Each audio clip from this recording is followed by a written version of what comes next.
Welcome to the Adoption and Foster Care Journey, a podcast to encourage, educate, and equip you to care for children and youth through adoption, foster, and kinship care. Hosted by an adoptive mom with over 22 years of kinship and adoptive parenting experience. She's on this journey with you. Please welcome Sandra Flach. I will restore to you the years the swarming locust has eaten. That is Joel 2:25. I'm your host, Sandra Flach. Welcome to the Adoption and Foster Care Journey, where you will find encouragement and community and get equipped for your unique parenting journey. I'm a mom of 8, 5 through adoption, including 2 young adult kiddos, both diagnosed with fetal alcohol syndrome when they were little. We're still very much on this journey, and I understand the challenges that we face while raising children with trauma histories and prenatal substance exposure. So I'm here with resources for you and to walk with you along the way. One of those resources coming up just within a couple of days of when this podcast drops. So Wired Differently is a 3-hour online class where we go deep into brain-based differences like FASD, ADHD, trauma, all using the Facets neurobehavioral approach. So this workshop is coming up on June 24th. So you can't wait. If you've been thinking about it, hop on this one. It's at 1 p.m. Eastern Time. It's a 3-hour deep dive. And the link is in the show notes so that you can register for it. I will be taking July off of offering online workshops. I have a daughter getting married, and we have the retreat for our Hope for the FASD Journey support group members. So crazy busy for July, but I will start offering online workshops again in August. So either hop onto this one or wait until August or the fall. But we want to make sure that you really have some training that you'll need to navigate the summer with those kiddos home from school. So take the time. It is totally worth it. Trust me. So again, the link is in the show notes to sign up for Wired Differently on June 24th, 1 p.m. Eastern Time. And of course, my newest book, Soul Care Saturday, 52 Devotions for Foster and Adoptive Moms, is available on Amazon and is also a great resource and companion as you navigate this journey.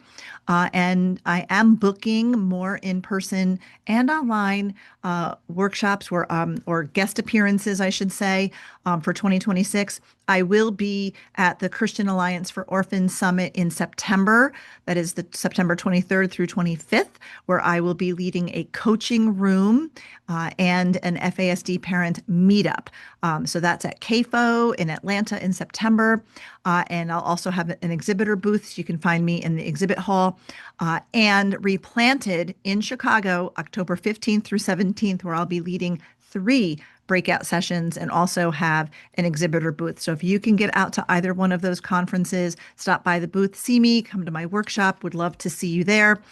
If you're interested in having me come and speak to your group, whether it's your foster and adoption ministry group at your church, you're planning a retreat for foster and adoptive moms, and it doesn't even have to be foster and adoptive moms. I've led retreats and spoken at events that were just for women or moms.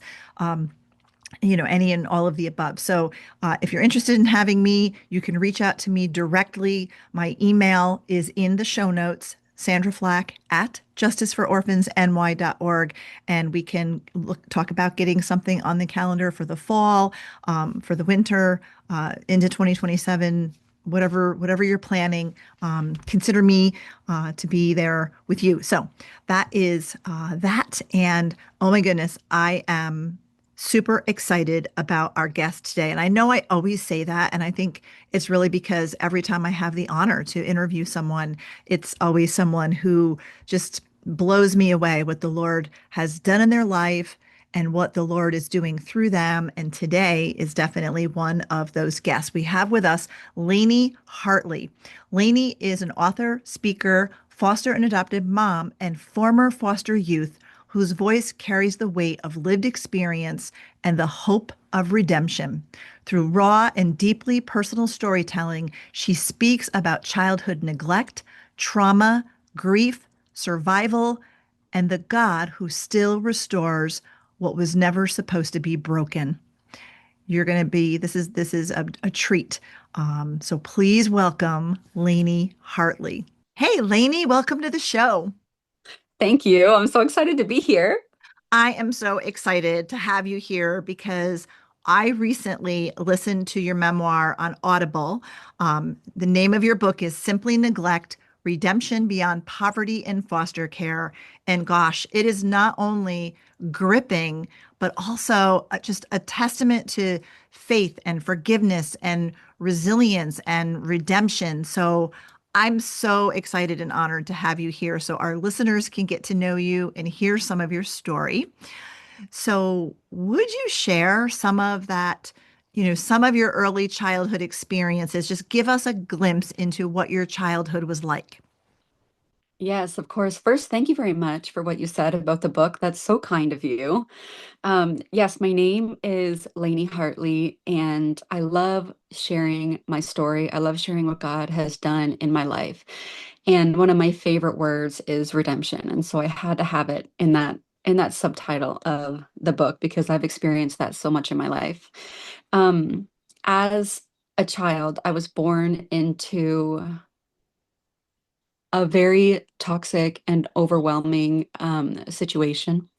I am one of 9 children born to my mom who struggled severely with her mental health, specifically paranoid schizophrenia, among many other things, but also um, a mother who had experienced foster care herself. I am the first in 3 generations to be raising my own children. So it goes generations back. Trauma started many, many years before I was born, but I am one of 9 children born to a struggling mother in poverty on the streets of Toronto.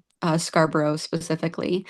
And my first time in foster care was when my sister was born.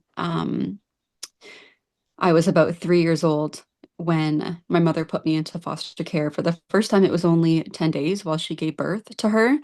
And then at 3.5 years old, she was so overwhelmed that she took me out for a walk one day. And my mother was very, very neglectful toward me. She spent her days inside watching TV. The place that we lived in was just full of like mice and roaches, and there was human feces and urine and just stacks of laundry piles. Like the smell of the place would just blow you backward, when you walked in the front door. But that was what we were used to. We were starving, we were hungry, we were wearing clothes that didn't fit us, that were torn and ruined and things like that. But at 3.5 years old, my mother had left the apartment, which was very odd to us because she didn't really leave.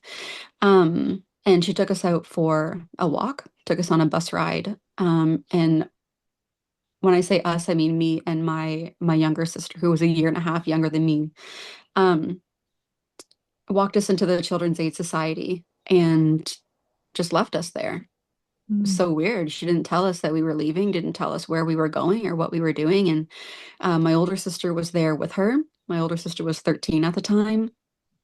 And I just remember like just screaming and crying and begging and gripping legs and pulling on shirts, doing whatever I could. What do you mean you're going to leave me here?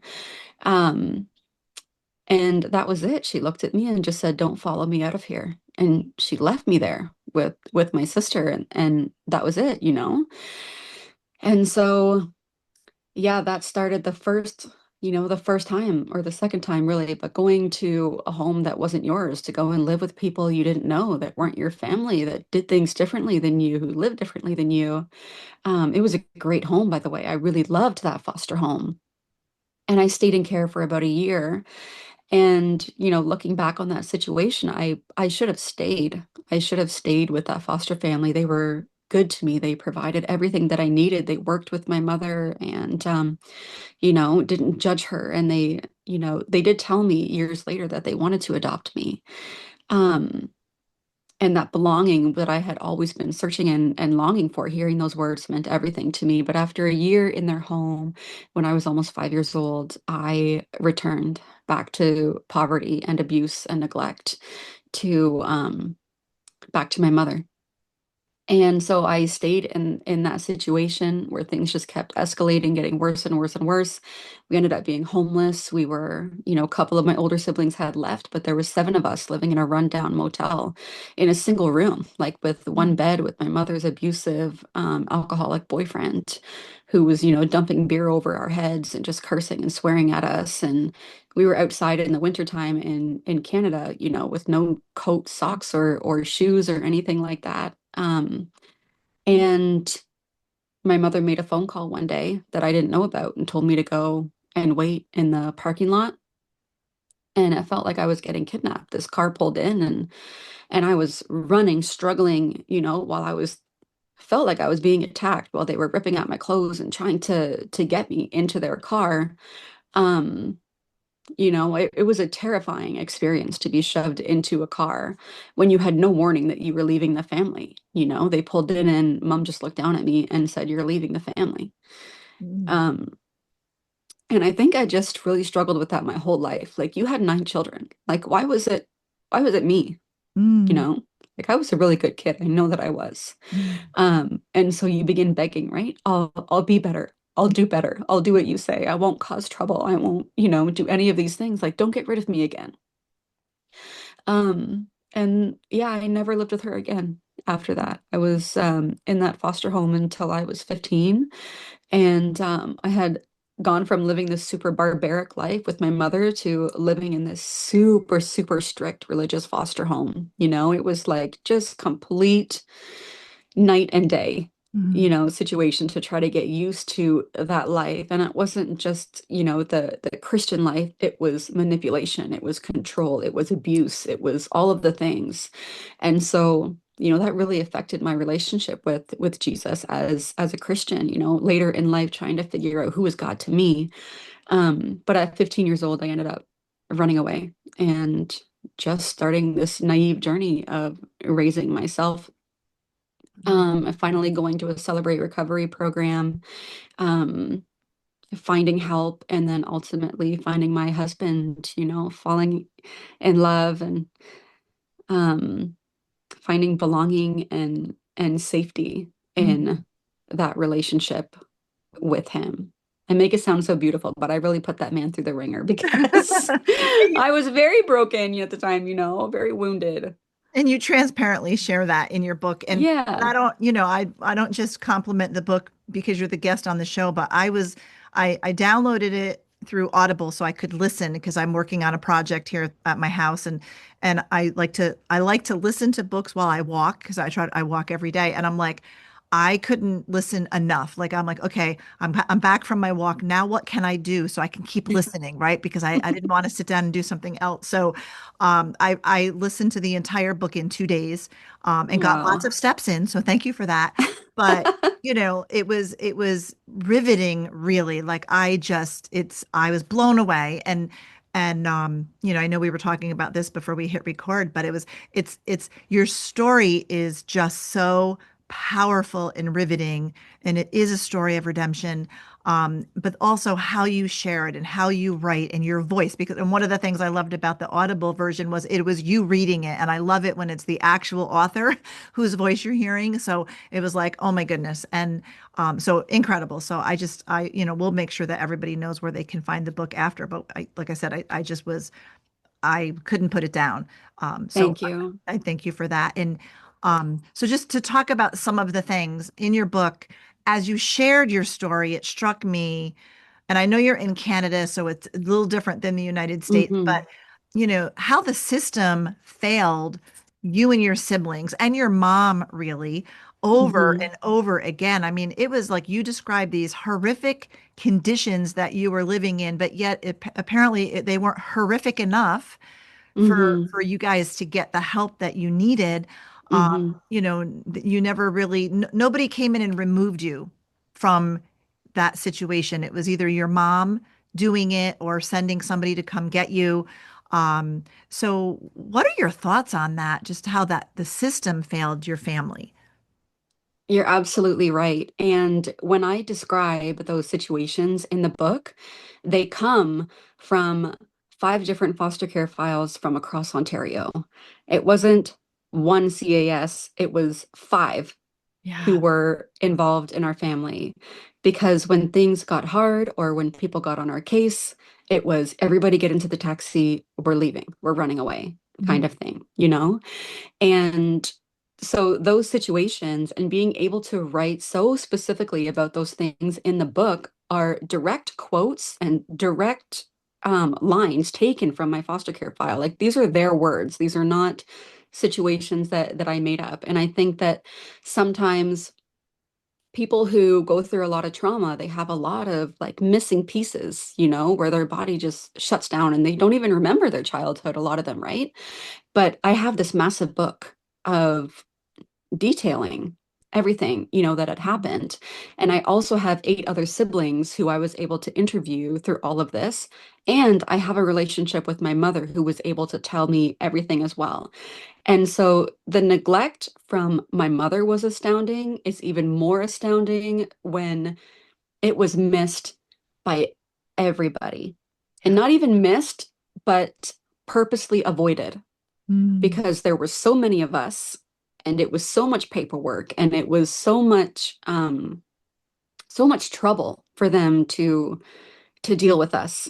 It was also very difficult because my mom was refusing the help. Even when they did offer things, you know, she would say no or she would run away or whatever it was.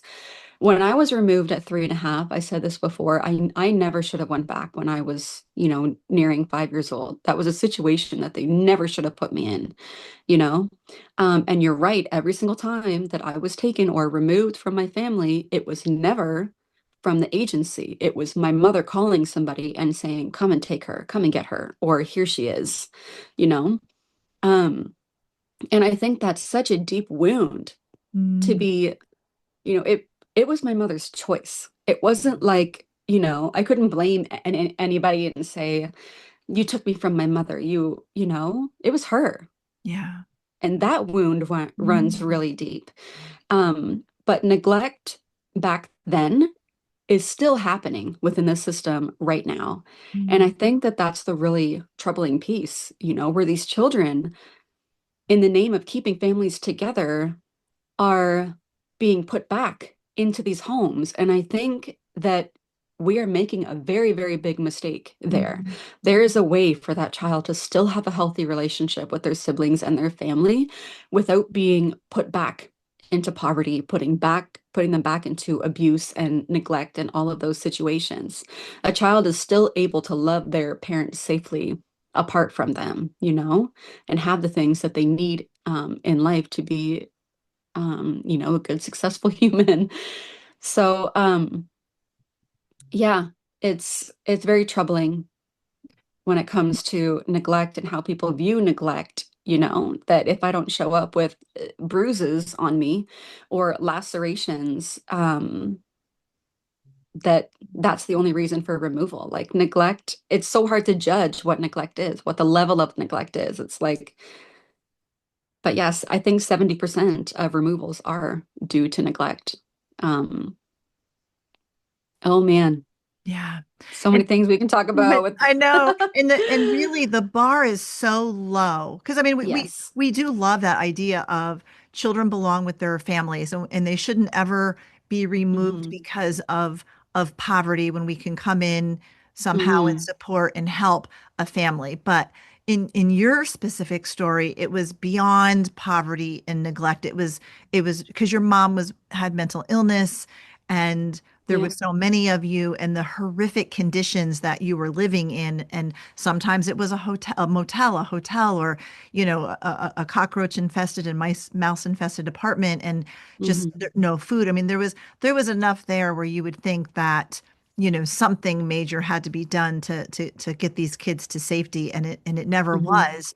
Hmm. So that's a tragedy too. That's a tragic part of this whole thing. So, Because I found that frustrating because you would describe, the Yes. worker, because people would call and they would come in and investigate, and then it would be like, well, everything's fine here, and I'm like, what do you mean? Like, Yeah. Well, they wouldn't even step past the door. It yeah, was so smelly yeah, that they wouldn't even, they'd be like, I'm not going in there. yeah, Right. yeah, Or I think what happens a lot of times is there's an older sibling in the house who knows that the children's aid is coming or the CPS is coming, and so we need to clean up this house really quick. And you be quiet, Lainey, and don't say anything. I'm the one who's going to be talking here, right? Mhm. So where they are trained to know what to say to make them go away, they know what to clean, in order to make them say, oh, it smells like bleach in this little section of the front door. Like, Yeah, and it was said many times, it looks like there was an effort made, to help clean up, even though like our clothes were thrown out the windows and there was mattresses, soiled mattresses across the lawn. wow, Um, but crazy stories. yeah, yes, and you detail that for sure in the book, Yes. and as terrible and traumatic as life was for you throughout your childhood, and even into adulthood, because you get into some of that, you wanted to be loved by your birth parents, Hmm. your foster parents. You talk about that. You just wanted that love and that acceptance, and you wanted to be, you felt like you needed to try to be good enough for that. Hmm. And I think as an adopted mom myself, foster and adoptive parents, we don't necessarily understand how deep that goes. So could you give us some insight into that? So as we bring children into our families, share a little bit about that for us. Wow, that's hard to even put into words. I feel, even when you ask me that, like in the core of my being, that belonging that we want, that acceptance that we want, that feeling of if my own mother couldn't love me, then you won't be able to love me either. Yeah. And so I'm going to leave you before you leave me. And Mm, so I'm going to make my time here really difficult because I want my family, even though we know that it's hard living there, that's the normal that we know. That right. chaos is our normal. And now you've invited me into this home where there's peace and there's food and there's love and there's care and all of these things. And that doesn't feel normal to me. And so what you feel is you're doing the right thing is actually so scary um and chaotic. Your Mm, piece is chaotic for me, you know? Um and it's a wound that just feels like it's going to be there forever. mm, It's a hole in your heart, in your soul, that you have to actively work against every single day. mm. I am worthy. Yeah. I am worthy of belonging. I am lovable. I wasn't given away because I was a bad child. I was given away because of the lack that my mother had. She was parenting from her wounds, and that's not my fault. Like I have to say these things every single day to try to move past those wounds. It takes incredible mental work Yeah. to push against those lies. But also as a Christian, knowing Jesus, knowing God, it has completely changed Mm, my life because my worth is not in you. It is not in the neighborhood or in my foster parents or anybody else. My worth and my identity is in Jesus yeah. Christ and Amen. in him alone. And what he Mm, says about me, that is the truth. And I have goosebumps saying that because I mm, believe it with every single thing in me. Redemption is possible. It is my favorite word. mm, I know that we talked about that verse that meant a lot to me. It is a wound that runs really, really, really deep. And it takes a lot of work and a lot of proof from the foster parents that you are not going to leave us. mm, And, other people have said that and then they've gotten frustrated with us and then they've kicked us out. mm. So there we go again. I was right. You Yeah. know, Yeah. we believe these things to protect ourselves. There's survival in us that we can't just get rid of. Right. Yeah. Yeah. It's a powerful message, because as an adopted mom, my husband and I have 5 children through adoption. Our first was our daughter in 1999, who was a kinship. So we weren't technically her aunt and uncle, but she called us aunt and uncle. And now she calls us mom and dad, of course. But she came in at 8 years old, and her mom had passed away, and no dad in the picture. And she was being raised by a mentally ill grandmother. And the judge was like, here, you people take her, right? Because there was this crazy thing going on. And we're like, okay, yes, Yeah. we will. And but we were ill-equipped because we had 3 biological children, and we figured, well, of course, we'll provide a home for her. We have a home. I'm a stay-at-home mom. This will be wonderful. She'll have a family, she'll have a childhood. And because she came to us, she didn't go into foster care. And so we didn't even have like the foster parent training classes, which, don't teach you everything, but it would have been probably some eye-opening information, right? So we had no understanding about childhood trauma. We didn't even know that like that would have applied to her. But, surprise, surprise, all of those traditional parenting methods that we used of consequences and disciplines and corrections and things didn't work. Actually made No. things worse, right? So Yeah. so we didn't understand, and it was really hard. I had a hard time connecting with her because Hmm. I was so busy trying to fix this bad behavior, which what looked, thankfully, many years later when we adopted internationally and then like got these really hard kids where like we were desperate for help. By then I read The Connected Child by Dr. Purvis and, started to understand, oh, this is Hmm. childhood trauma. And oh my goodness, our daughter that came in so many years ago, that's that lamented the fact that we did this all wrong with her and probably caused more harm than good. Thankfully, now she's 30. I just have to stop because I can't do math once they get too old, but she's going to be 36 this summer. And so thankfully, we have a good relationship now, and she has extended great grace, and we've learned to repair a lot. And so, Good. things are pretty good now. But back then, I just didn't understand it. But I can look back and see where her and then some of our other kids who are now adults that we had adopted, I could see that, that spirit of rejection and Hmm. always trying to fill it with something. And then very intentionally, some of them would on purpose reject. They, relationship to relationship to relationship, and would always do something to sabotage a relationship before they could themselves get rejected. Like you could see the whole pattern. Yes, Yeah. that's what I was saying. It's absolutely true. I will leave you before you leave me. Yes. Yeah. Yeah, So it's because I don't want to feel rejected and I know and I don't want to feel abandoned again. And I don't want to feel like my self-worth is less than the low that it already is. Yeah. So it's that survival and that Hmm. self-preservation and protection mode, really, where that comes from. And, we know that it's Jesus that fills that space, but, there's also, because as an adult, as a believer and who you've walked through so much healing, it sounds like you every day still have to remind yourself who you are in Christ and who God says you are, because the enemy is always there ready to whisper those lies against you. Absolutely. And I do many things to try to keep myself positive. Many things. I have this big, beautiful vision board right beside my bed too, of all my hopes and my dreams, Lord willing.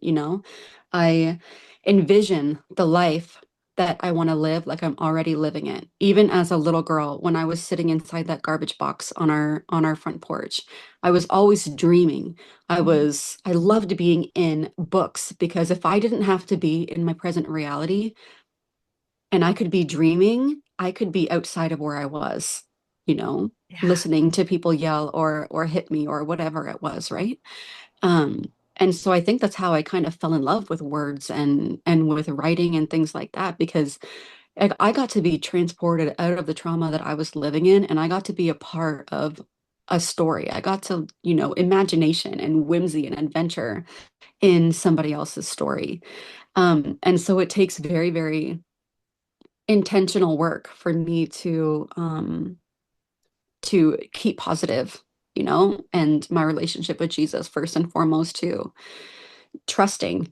Even right now, like we're trying to get a car and I'm like, I want to wait, for God's leading on the right one. There's so many that we could have, gotten already, but I want that closeness and that trust, um, to know what he wants, Yeah. what he wants from me. He puts visions on your heart, for a Mhm. reason.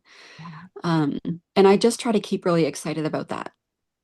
Yeah. I love that. I love that. So I was talking about being a kinship adoptive parent, and I know Hmm. that I think it was the last family that you were with. I think it was the family that you described who came and picked you up and took you. That was a relative, right? That was Hmm. a family member came and I know while I was reading that, I found myself going from cringing to how you were treated at how you were treated to, because of their parenting style, to being appalled at how they punished you and tried to, Hmm. discipline you. And, I feel like way back in those early days with our first daughter that came through adoption, we were pretty punitive parents, but nothing like what you described. I mean, so many times I was like, like I said, I was wanting to like, what are they doing? Hmm. Clearly they weren't trauma informed, right? But we weren't, No. my husband and I weren't back in the day either. And this was, many years ago, I think before, trauma informed was even, a phrase. But, Hmm. you know, you were so desperate to be loved and you even wanted that love and wanted to please them, even in that harsh environment. Hmm. So can you, share a little bit more about what that season of your life was like when you were with that last foster family? Yeah. So, like you mentioned, it was a family member. It was my mother's brother who had had the same traumatic childhood as my mom, Mm, and I'm not going to get into his story, but he lived a really hard life as well. Even though I felt just sheer hatred for the man while I was there. Um, Looking back on his life, I can have grace and compassion toward what he lived through. And I think that the difficult thing to decipher when people think that kinship is just the best option, well, they're family. It's like that's not always the right right. choice. Like my mother made a phone call and sent me to him, and it was as if the children's aid was like, "Oh, good. Okay, well, we don't have to do the work." Right? They they were rid of me. Mhm. And then it was just silence. They stopped showing up. They stopped coming. Nobody's asking any questions. We live in the middle of nowhere. And my aunt is the secretary of the church. She still is. And so it's like a bulletproof thing, right? If you want to get to the pastors, I have to make an appointment with her to have a meeting with him, which I did, which was incredibly awkward to try to say, this is what's going on in my home and I need help. Um, to which I was told this is a conflict of interest. She works for me. Mm, So, oh, very frustrating. But yeah, their parenting style was submission, mhm. right? It was you do what we say. And if you go against even a little bit what we say, we will crush your self-worth Mm, and we will take every single thing from you until you submit. It was power, it was control, it was manipulation, all while being this big part of the church, you yeah. know? It was so hard. And so I think that's why my relationship with God, I've always known and felt that he was a part of my life, but figuring out who he was to me and not who I was taught he was, um, took a lot of mental rewiring as well. Yeah. He's not going to strike me with lightning if I do A, B, or C. You Right. know, he doesn't stop loving me if I do this, this, or this. Yeah. Um, so yeah, that was very hard. Mm. Yeah, I know one of the things, because it's like with the training that I have now had and just understanding, certain things like, whether it's trauma or prenatal exposure, that slow processing pace, slow auditory processing pace, where kids don't necessarily catch every word spoken to them, um, and need a little extra time to process. So I know that that can be a case with kids, but you literally had hearing problems because you had your problems with your hearing was neglected your whole childhood. So you Yes. legit couldn't hear things. No. So then to them it looked like you were lying or you were on purpose disobeying, and then you were being disciplined for things that you didn't willfully or intentionally disobey. You literally couldn't hear, but nobody ever addressed that. Sorry, that makes me emotional. Yeah. Yeah, it really does because It did to me too, because I was just like so much wanted to rise up and defend young Lainie, because I'm like, don't they see what's really going on here? It was so yeah, unjust, the treatment. yeah. And my mother too, I had so many ear infections. My ears were hurting so bad, like pain, pain, pain in my ears. And I wasn't being taken to the hospital. I wasn't being taken to the doctor. I wasn't given any medication for it. And like it ruined my ears. I wear hearing aids. I'm wearing them right now. And they have changed my life.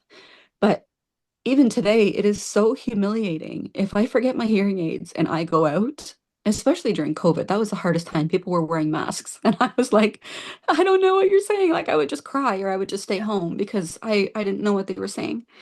Um, Because you could lip but read. You learned to read lips. Yeah. yes, yeah, I had to read lips. And even now, like I depend on it. Even when I'm wearing my hearing aids, I depend on lip reading. And it's getting worse. My hearing is getting worse as I'm getting older. Um, but yeah, that was such a difficult part of my childhood. Like that would have helped me so much if somebody had have paid attention to me and got me hearing aids Yeah. as a young child. It would have changed so much. Yeah. And not disciplined you for things that No, you just simply couldn't hear. So that was just something that I was like, and then I know you describe experiences like your the day that you got water baptized, and then your birthday, and just the just mean and unkind ways that you were yeah, disciplined. I don't want to give it all away because it is in the book, but I yeah, just was rooting for you and just so, thank you. like I wanted to jump in and protect and defend you because it was just so unjust and so harsh. Um, Yeah, and I know we'd made mistakes, my husband and I in the early days of parenting our the first daughter that came in through adoption, because we didn't know anything, but we were nowhere near that level of unkind and harsh and mean. Um, but at the same time, it's like, that's, some of it is like, okay, they didn't understand trauma, but other, you also suffered abuse there. But it was beyond just not knowing, right? It was beyond just them not knowing. It was really, um, yeah. I think the combination of their marriage where he had such lack of control with being put into foster homes and boys' homes and, you know, what he lived through, a lot of those men grow up where they crave power and they crave control because I was so controlled as a child that I feel big and mighty when I get to make other people feel small. And then married to the person who grew up extremely strict and who was a secretary of the church and involved in everything in the church. When you take his level of power and control and mix it with hers as well, it was like they were a team that, a terrible combination. yeah, it Yeah. really just was a terrible combination. Um, and I was going to say something else that we know about, like trauma anniversaries or trauma anniversaries, or how the body keeps score and how those memories live in your body and they affect you your whole life. But my daughter is about to turn 13 in a Mm, week. And my 13th birthday will always be yeah. such a scar Yeah. in my life. But I'm also trying not to parent from my wounds.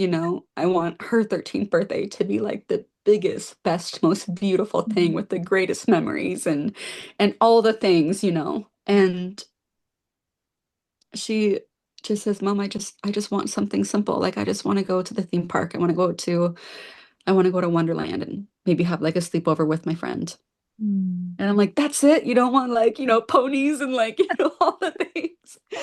Um, but I don't need redemption through my daughter. And I think that, you know, that's something that I try to figure out as a parent, that it's actually a beautiful thing that she just wants something simple, you know? Um, Yeah. that I don't have to heal myself through her turning 13. Yeah. But it does hit you, you know, your kids Yeah. turn the ages. When my son through adoption, and my girls too, like when they turned 3.5, you know, I'm looking down at them thinking like, I could never just take both of your hands and walk you into a building and say, "Don't follow me out of here." You Yeah. know, like how in the world? I gave birth to those girls and I would have died for them the day that they were born. You know, my adoptive son too. Same thing. I Yeah. would I would do anything for my children. And to think of what I lived through and doing that to my children, it's hard to even imagine, you know. I was taught a lot of what not to do, and I could be sad about that, or I could just say I can flip all of those things. And you taught me what not to do, but I can flip those things and turn it to good, you know, and be a good parent. Yeah, because they affect you. I know eventually you got out of that environment, you got out on your own, began a journey of healing. Um, our listeners are primarily foster and adopted parents. So help us understand how the neglect and abuse and the trauma, how did these adversities affect you, affect your identity, affect your relationships? Because then you had relationships and then eventually met your husband, the man that you married. But you kind of said earlier, like you weren't too easy on him in those beginning days. So No, how did that your life experiences affect relationships? that's a good question. They attracted all the wrong people at first, you know, before I found healing. And um, I was engaged at 17 years old, and that was a crazy experience. That was very, very abusive, you know. And after that relationship, when you don't have stability and you don't have people who you can call, you move on to the next relationship because they have a home and they have a car. Mhm. And that's what you need at the time. And I've had to forgive those versions of myself who was just trying to survive by entering into those relationships. But that relationship ended through a restraining order. And then the next relationship began the same way and ended. The next one started and ended. It was all very narcissistic, all very abusive, dominating, controlling. Um, and that just started a whole cycle. And one day I just realized, you know, you're living the life of your mother. Mm. And if you don't stop this, you're going to end up, um, you know, being really hurt. And yeah. So I knew that those relationships that they really needed to stop. And then I ended up going to that Celebrate Recovery program, Yeah. which really changed, you know, the course of everything. But again, I had to call the secretary, to call the aunts, you know, to register myself for that program, and enter into the same church, you know, that I had grown up in. Which is very awkward and very uncomfortable, but it was in the evening and she wasn't there and I didn't have to see her. Um, but yes, I did the 12 steps. That took me months and I worked really, really hard. Did a lot of spiritual and inner inventory. And I really, really wanted to change. I wasn't just going to like put in the hours. Like I was, you know, begging for gas money so that I could even just make it to these things. I really wanted to be there. I knew that I needed to be there. And then after I had to call the secretary to put an ad in the church bulletin that I was, a 19-year-old girl looking for a place to rent. And if somebody in the church had a place, then that would be really helpful. And to my surprise, somebody did answer that in the bulletin, and they ended up being best friends with my husband's parents. And so that's kind of how we met. And I did put that man through the ringer, but I just needed to know, like, are you going to stay? Yeah. Am I worth staying for? I needed to believe that before I offered myself to anybody. Am I worth staying for? Yes, I am. And, I'm, like I said, I'm big into like, the vision board and just really like praying to God, what do you have for me? Like give me these visions. And I would dream of this dream man, that I had on my heart. And I would pray, who is it, God, that you have for me, praying for my future husband. And I wrote this whole list, like specifically, starting with very simple things like he needs to have a job, like he needs to have goals, he needs to be employed, he needs to, like basic things. And then I would love for him to be attractive, and I would love for him to, have this, and these are the things, my commitment to God, you know, that I will allow or that I won't allow in my next relationship. And I really kind of dreamed up this man. And when I had met Mike and we had started dating, it was a beautiful thing because I kept it in my Bible, and I would look at it and pray over that list, my future husband. And I would just go back and just be like, check, check, check, check, check, check, check. It was a really beautiful thing. But I did really push him away. I really did. And, you know, food was used to control me in my life. And it's something that was and is such a difficult thing because it was used to control me. But it was also something that I felt such love with as well. And I remember one time just being really, really mad at my husband. Well, we were just dating at the time. My boyfriend, and he would come down. My bedroom was in the basement, and he would like dip down to my little window, and he would knock on my window holding a plate of food, and he's like, "Are you hungry, honey? Like, can I just feed you? Like, let me in?"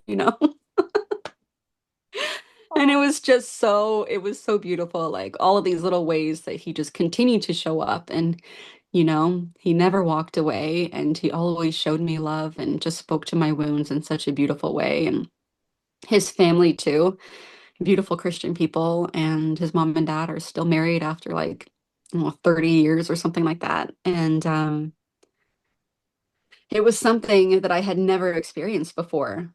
Mm. It was beautiful to see what a family looked like, Yeah. a functional family. I remember sitting at their table just thinking like, what is this? Like, you guys are having steak? What? Together? Yeah, together around the table. Like, this is crazy. You show affection to each other. Like, what? Um, and so as much as Mike healed, those places in my heart, Levi in the book, as much as he, you know, um, healed those wounds in my life, his family did too. His mom and dad did. I walked down the aisle by myself on my wedding day, and that's something that still, it still really hurts. But, I've gained parents through marriage, and that's been a really beautiful thing.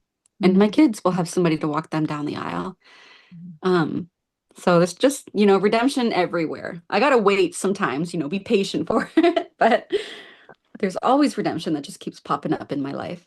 Always redemption. And Yeah, yeah, throughout your childhood and even your adulthood, you maintained relationships with your eight siblings. Uh, yeah, and furthermore, even like despite your childhood, you and your siblings really fiercely loved your mom and cared for her. And she even lived with you and your husband for a time. Like, yeah. it's like, wow, like all of that you walked through. And now, like, and just how and especially one of your sisters, you just kept showing up and worried about your mom and taking her to the hospital and all of these things. So, talk to us a little bit about why and about forgiveness. Yeah, that's something that I still choose to do every single day. I don't want people to think, oh, you just instantly love her because she's your mom. It's something that I work toward all the time. Um, I have a lot of boundaries, a lot of boundaries, Is she but still alive? Your mom is still alive? Yeah. yes, yeah. I found her a beautiful home about 20 minutes away from me. She has 24/7 care, and her money is budgeted, and she has like taxi service set up if she needs to make it to appointments. Like, she really has everything that she needs, all of the meals, and she has lots of workers who are responsible for her now. Um, but yeah, that was like almost an impossible thing when her worker called me and said, your mother is going to be homeless again if nobody takes her in. And I had a choice to make.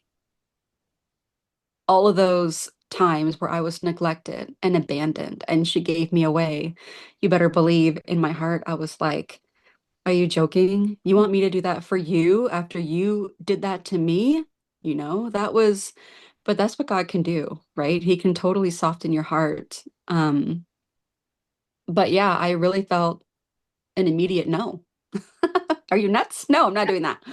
Um, but I also married somebody absolutely incredible who said, like, this is our responsibility. We need to do this. It's going to be really hard, and I'm going to be by your side the entire time. And God's going to give us the strength to do this. And I said, okay, like, as long as everybody knows this is not a permanent thing.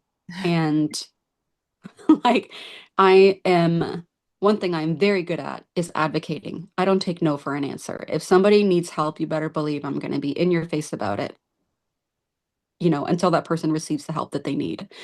And I think that when you've lived the life that I do, just the injustice that you see is like, it's something that I can't, if I see it, I can't look away.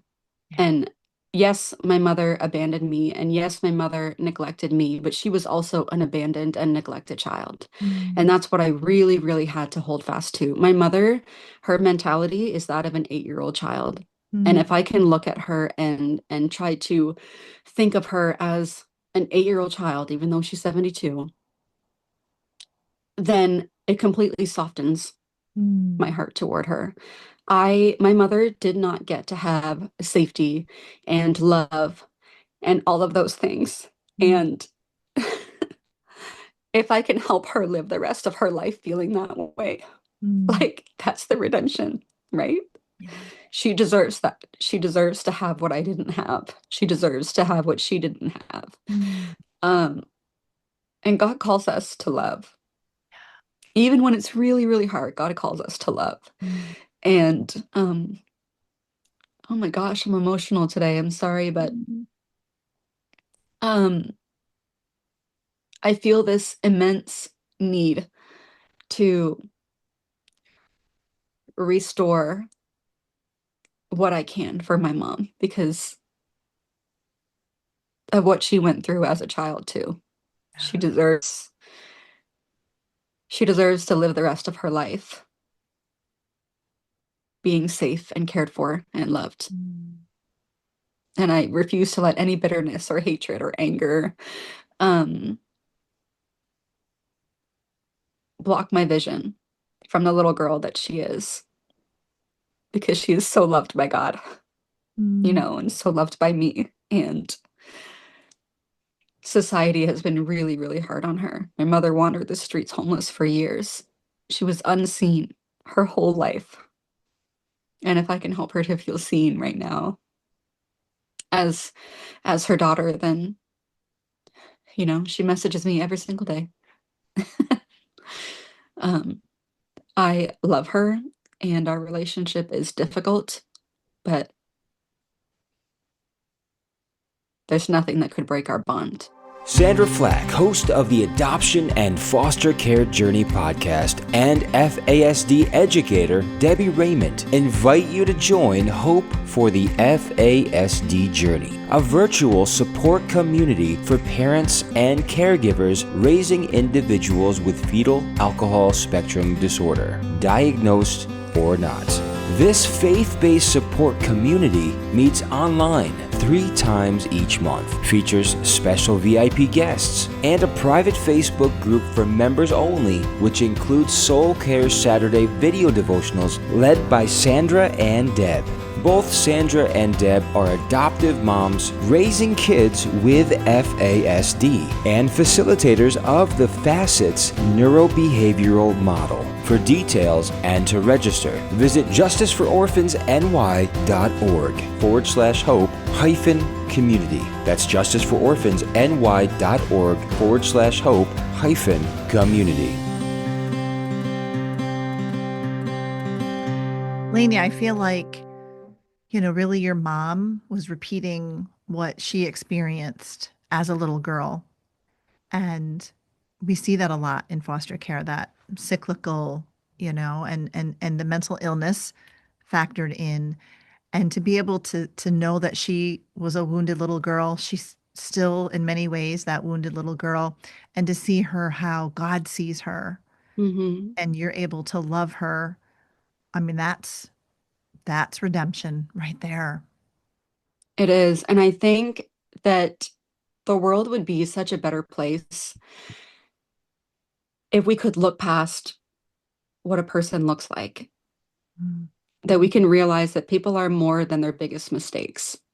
If we could look at somebody and that line of not what's wrong with you, but what happened to you, if we could learn people's stories and just take the time to get to know them, it would soften our hearts towards them. We wouldn't just look at them and be like, well, you're mentally ill and homeless. Who are you to take care of your children? We can, children can love their parents, and we can also,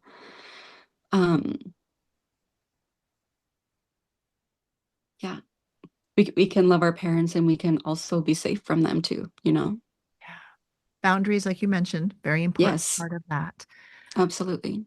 So you have 2 precious daughters of your own. What was it like becoming a mom? Oh man, I really thought that motherhood was going to heal everything. Because of the life I had lived, I thought, I'm going to be the best mother in the world. I'm going to lap all these other moms. I'm going to, oh my gosh, I describe it in the book that it was like I was at the starting line of a race, and I was going to lap all of these other moms, and I was going to show them that I was faster and that I was stronger and that I really knew what I was doing, And then the man put the gun in the air and pulled the trigger, and I fell flat on my face and scraped my knees, because every single childhood wound comes to the surface when you become a mother. The trigger. The triggers. When the man in the air put his hand in the air and pulled the trigger. Yes, I was reminded of all of the triggers. And I just became numb, and I didn't know what to do. I knew what not to do, but I really thought that I was going to have this thing in the bag. And then I was diagnosed with postpartum depression. And that is a very real thing. But I knew for me personally that it was something so much deeper. I had so much work to do in my life. I was having flashbacks. I was having, like, nightmares are not even the right word. Like, it was terrifying, where I would wake up just screaming and crying and sweating, and it was nightly. And I just thought, what is going on? Like, am I crazy? And so I went on to an antidepressant that was prescribed by my doctor, and I really didn't like the way that it was making me feel. I actually ended up deciding to order my foster care file, and not just one, but all of them, because I knew that this was something much deeper that I needed to work through. I wanted to know what was like for me as a child. My body was remembering everything, and it was so overwhelming. I needed to know my story. And I think that's kind of how my book was born. as I was going through everything, all those, like, imagine all of that paperwork, I started putting everything together, the timelines and putting things together, and interviewing my siblings and my mom and trying to make everything make sense. I ended up putting together, this huge thing. And I just thought, um, what if this would be good for my children to have? And I said to myself, like, if this book only sits on my shelf, that's going to be fine with me. Like, I just want to leave a legacy. I want to leave, you know, a story of how your mom fought for you to change your life. Um, but yeah, I loved those girls so fiercely, and I had them 12 months apart. Oh my goodness. That was so crazy. Um, but like I said, I would have given my life for those girls after they were born, and I was not expecting motherhood to hit me the way that it did. And I knew that they deserved the absolute best version of me because I knew what it was like to live with a mother who wasn't able to do that. And I just refused to allow any of that pain to touch my children. Mm. And so obviously wounds still, rocks still hit them every once in a while, even though I'm standing in front of them trying to block everything. But I'm doing my very best to be their mom. And that led me to wanting to be a foster parent. I knew that I had to give back. I knew that I had to help in some way. Like, I needed to help little Lainies all over the world. Like, that became my mission. Um, with the experience that I had, with the understanding that I had, with the love that I have in my heart, with the empathy that God gave me, and who He made me to be, I'm somebody who loves really, really well. And I'm so thankful for that. And I married somebody who's the same way. And we birthed children, those two little girls who love so fiercely too. I just knew that foster care was going to be a part of our family's journey. Um, and yeah, we've been foster parents for many years. We've had lots of children come in and out of our home, and our little guy came to us at 6 days old, and he just turned 7 a couple weeks ago. We adopted him officially when he was 4 years old, but um, motherhood, holy cow, Yeah, it's a yeah. beautiful and very hard thing.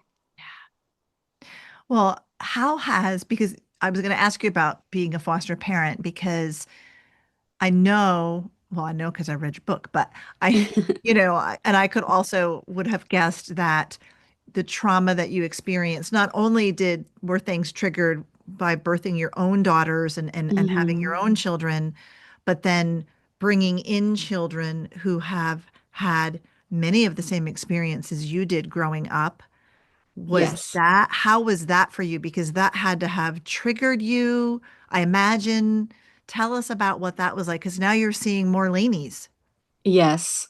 And I think that I stepped into fostering the same way that when I first had my girls, it was like, I know what I'm doing, right? I've got this. I'm going to do everything that I know. I'm going to be really good at this. And and I was, and I am a really good foster parent, but there was one little girl that came to my home that completely undid me. She looked, if I could take her picture and put it beside the picture of me as a child, you might not even know the difference. Wow. It was like caring for a younger version of Mm. myself. And this girl had been so neglected. And it was not far from my home. It was really crazy, the phone call that we got. This little girl who had been like abandoned in a house.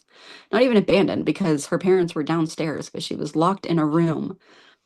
Um, it didn't even have a floor. It was just plywood with plastic on the floor, and they had been in there for months, just urinating and feces all over themselves. And um, Mm. oh, it was terrible. Like, I looked at her hair, and it was as if somebody had just like pulled it up and just chopped it randomly all over places. It was really long pieces, really short pieces. She had bugs and lice all throughout her hair, like same as me when I was a child. I didn't mention that before, but you know, I say in the book, like just enjoying a daily buffet of my scalp because it was so bad. The lice that and the huge like crawling bugs that were in my hair. Same with this beautiful little girl. She had the biggest brown eyes and chocolate brown hair. Her nose was the same as mine, like just round and she came with her little brother, but taking care of her was so hard. The fear that she had of me eating from the garbage and me, lunging to be like, "Oh, baby, you don't need to do that. Look, there's food on the table," and realizing that I had scared her, and just that lack of trust and can I trust you? And she was the same age as I was when I entered foster care. It was like there were so many things that were the same. Um that I found myself just like sliding down the back of my door, just like in tears, just being like, is this what life was like for me? And just not being able to fathom as a mother how you could do that to a child. And I have a lot of understanding for birth parents, and I am a champion of birth parents. When it is safe, I want you to be reunited with your child. I will advocate for that. But if your child is not safe and you are neglecting your children and it's purposeful and you're hurting them, like there's no way I'm going to stand in the middle of that and be like, your child deserves safety, um, and to be cared for. But holy cow, you got to read that story Yes. in Yes. the book. It was really, Incredible. that was hard, Yeah. Yeah. But really hard. you do talk about and describe sometimes where you went and picked up babies that you were going to foster right from the hospital and Yeah. met, birth moms and met other family members and just the incredible compassion and empathy and grace that you extended them, you know, explain your perspective there. Yeah, thank you. There was one baby, um, a situation that I talk in the book where the mother is mentally ill and she had lost her children to foster care. And that's a story that I know very well, um, from my mother and also being the child and just being able to sit with her and just give her the time of day. I think that nurses can become hardened in those situations. Doctors can become hardened in those situations, where they see Mm. um an addict or like someone who struggles with addiction or alcohol or anything like that and just immediately like put up a guard, right? And they're busy, they have things to do too, and it's like, okay, foster mother's here, right? Like hand the baby over. Like it's not that simple. Like Yeah. do you know what you're doing? My goodness. And so I just asked, like, can we have some time together? Can you give me a moment? And just working on building that trust. Like, I am not here to take the child from you. That was actually the baby's grandmother. The baby's mother died in childbirth. And it was the most heartbreaking story. Like, this woman had just lost her daughter, and now they were also taking her granddaughter as well. The pain that this woman was going through, like, and nobody was seeing her. Everybody was just walking around her. It's like, oh my gosh, it's just built in who I am. Like, can I sit with you? Can I talk with you? Can I share my heart with you? Can I listen to what your story is? Like, can we find mutual ground here? Can we work together? Um, Mm. so I think that that's the grace and compassion that you were talking about. But I see people, Mm. and I think that that's just a gift that I have. I want to know you. I want to know your story. I want to know what makes you unique. I want to know why you do the things that you do. I want to understand you. Um, I really love people Mm. Yeah. and children. Yeah. So your book is Simply Neglect, Redemption Beyond Poverty and Foster Care. And again, it is a powerful testimony to your survival and tenacity and redemption. Where can our listeners grab a copy? Thank you. It is on Amazon and it's on Audible, like you said, read in my voice. And I'm pretty active on Instagram at author Lainie Hartley. And then Facebook is just Lainie Hartley. And my website is Lainie Hartley. Just type in Hartley and you can find me anywhere. Yeah. But yeah, I have a lot of exciting things that I'm working on. And um, I would love for people to just join and get to know me. And I love getting to know other people. Yeah, I do a lot of speaking events as well. If anybody wants to connect and have me come out, I would love to share my story with people as well. Yeah, well, we will make sure that we put links in the show notes to your book and your socials and all the places where folks can find you, your website, so that they can connect. And I highly recommend your book. Um, I know we mentioned the verse that you that I opened with, which you chose from Joel 2:25. I will restore to you the years the swarming locust has eaten. Lainey, Yes. what does that verse mean to you? Oh, it just feels like redemption. It feels like my favorite word that so many of us have had things taken from us, um, against our will, things that have happened to us.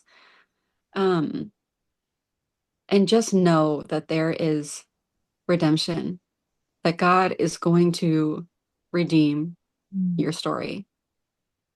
Yeah. He's going to restore it all. Mm.